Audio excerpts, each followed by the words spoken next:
রূপনগর গ্রামে কালাম নামের এক ব্যক্তি তার বউ কাকলি এবং তার ছেলে শান্তকে নিয়ে বসবাস করত। রূপনগর গ্রামের সব মানুষ আন্তরিক ছিল। গ্রামের কোনো মানুষ অসুস্থ হলে সব মানুষ তাকে সাহায্যের হাত বাড়িয়ে দিত। কালামের গ্রামের সবচেয়ে বেশি জমি। কই গো গিন্নি, আমাকে গামছাটা দাও তো। এই নাও গামছা। সাত সকালে কোথায় যাওয়া হচ্ছে শুনি? গ্রামের মধ্যে যাই একটু, সামনে আসছে চৈত্র মাস, পানি পাওয়া যাবে না, আগে থেকে সেচের ব্যবস্থা করে রাখতে হবে। এ কারণে সকলের সাথে কথা বলা লাগবে। ঠিক আছে, যাও, তাড়াতাড়ি ফিরে এসো। আমি ততক্ষণে রান্নার কাজ শেষ করি। তোমার নবাব ছেলের কি ঘুম ভেঙেছে? না, তার ঘুম কি আর এত সকালে ভাঙবে? তুমি তো লাই দিয়ে দিয়ে মাথায় তুলেছো। আমার 10টা না 5টা না একটা মাত্র ছেলে, তাকে লাই দিব না তো কাকে দেব? দাও দাও, যত ইচ্ছে তত লাই দাও। যখন দেখবে বেয়ারা হয়ে গেছে তখন কিন্তু আমাকে কিছু বলতে পারবে না। ঠিক আছে, আমার একা ছেলে তো আমি একাই দেখব। আচ্ছা, আমি তাহলে চললাম। এই কথা বলে কালাম গ্রামের দিকে রওনা দিল। কোথায় চললে কালাম ভাই? এই তো একটু গ্রামের দিকে যাচ্ছি। কেন, কোনো দরকার আছে নাকি? শুধু আমার দরকার না রে বাবলু, গ্রামের সবারই দরকার। আরে খুলে বলো তো কালাম ভাই। আরে সামনে চৈত্র মাস, জমিতে চাষ করতে হলে পানি সেচের ব্যবস্থা করতে হবে। হ্যাঁ ভাই, সেটা তো করতেই হবে। করতে বললেই তো আর হবে না, সে ব্যবস্থা তো আমাদেরই করা লাগবে। হ্যাঁ, করতে তো হবে, তো চলো আমিও তোমার সাথে যাই। কালাম আর বাবলু হাঁটতে হাঁটতে গ্রামের দিকে গেল। তারা এক এক করে সবার সাথে কথা বলল। সবাই কালাম ও বাবলুর কথায় একমত হলো। সবাই কালামকে বিশ্বাস করে, কারণ গ্রামের মাটির অর্ধেক জমি তার। এত জমি থাকা সত্ত্বেও কালাম কারোর সাথে খারাপ ব্যবহার করে না। এ কারণে গ্রামের সবাই কালামকে অনেক ভালোবাসে। কথা শেষ করে যে যার মতো বাড়ি চলে যায়। কি গো গিন্নি, কোথায় গেলে তুমি? কালাম তার বউকে কোথাও দেখতে পেল না। এরপর কালাম ঘরের ভিতরে চলে যায়। এ কি, আমি বাইরে থেকে ডেকে ডেকে গলা শুকিয়ে ফেললাম, আর তোমরা মাছালে এখানে? কখন থেকে ভাত নিয়ে বসে আছি, তোমার ছেলে ভাত খাচ্ছে না। কি হয়েছে বাবা, তুমি খাবার খাচ্ছ না কেন? আমার এক খাবার ভালো লাগে না বাবা। তাহলে তুমি কি খাবে শুনি? কি খাবি বল বাবা, তোর বাবা তাই তোকে এনে দেবে। মা, আমার সেই বড় বড় রসমালাই খেতে ইচ্ছে হচ্ছে। এ আবার কি কথা? এখন তো ভাত খাওয়ার সময়, এখন তুমি ভাত খেয়ে নাও। আমি সন্ধ্যার সময় বাজার থেকে তোমার জন্য রসমালাই আনবো। না বাবা, আমি এখনই খাবো, আমাকে এখনই এনে দাও। বেশ, তাই হবে। তার আগে আমাকে খেতে দাও, আমার ক্ষুধা লেগেছে। তাহলে তুমি হাত মুখ ধুয়ে আসো, আমি তোমাকে ভাত বেড়ে দিচ্ছি। এরপর কাকলি কালামকে ভাত খেতে দেয়। ভাত খাওয়া শেষ হলে ছেলের জন্য রসমালাই আনতে হাটে চলে যায়। হাট থেকে রসমালাই কিনে এনে তার ছেলেকে দেয়। এরপর শান্ত সব রসমালাই আস্তে আস্তে খেয়ে নেয়। এই দেখে কাকলি অনেক খুশি হয়। তারা দুজনেই সন্তানকে অনেক ভালোবাসে। কিন্তু কালাম ভয় পায় তার ছেলেকে নিয়ে, এত আদর যত্ন পেয়ে বিগড়ে না যায়। তাহলে গিন্নি, আমি একটু ঘুমাবো, বিকেলে আমাকে ডেকে দিও, মাঠে যাবো তাই। আচ্ছা, তাহলে তুমি ঘুমাও গিয়ে।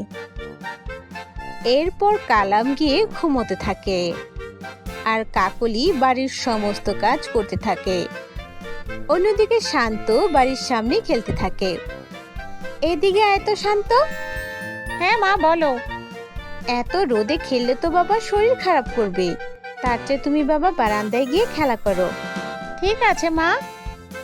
শান্ত তার মায়ের কথা অক্ষরে অক্ষরে পালন করে, কারণ তার মা তাকে অনেক ভালোবাসে। এরপরে বাবলু আর অনেকে কালামের বাড়ির সামনে কোদাল হাতে নিয়ে আসে। ও ভাবি, ভাবি। কে কে ও ভাই আপনি? কালাম ভাই আছে? ঘরে শুয়ে আছে। তাড়াতাড়ি ডেকে দেন তো, মাঠে অনেক কাজ আছে। ঠিক আছে, একটু দাঁড়ান, আমি ডেকে দিচ্ছি। এরপর কাকলি তার স্বামীকে ডাকতে গেল। কি গো, ওঠো, বাইরে অনেক মানুষ তোমার জন্য দাঁড়িয়ে আছে। কে গো, সবাই এসেছে নাকি?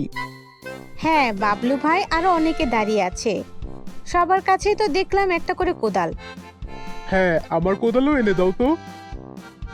এরপর কোদাল নিয়ে সবাই মাঠের দিকে রওনা দেয়। তারপর সবাই মিলে কোদাল চালাতে থাকে। আস্তে আস্তে কাজ শেষ হয়ে যায়। তো চলো সবাই বাড়িতে যাওয়া যাক। এরপর সবাই বাড়িতে চলে যায়। সবাই বৃষ্টির জন্য অপেক্ষা করতে থাকে। মাঠের চারদিকে মাটি ফেটে চৌচির হয়ে গেছে। রূপনগর গ্রামে মাটি মনে হচ্ছে মরুভূমিতে রূপান্তরিত হয়েছে। কোনো দিকে একটু পানি নেই, চারদিকে খাঁখা মরুভূমির মতো হয়ে গেছে। কোনো জমিতে চাষ করার জন্য একটু পানিও নেই। সব কৃষকের অবস্থা খুবই খারাপ।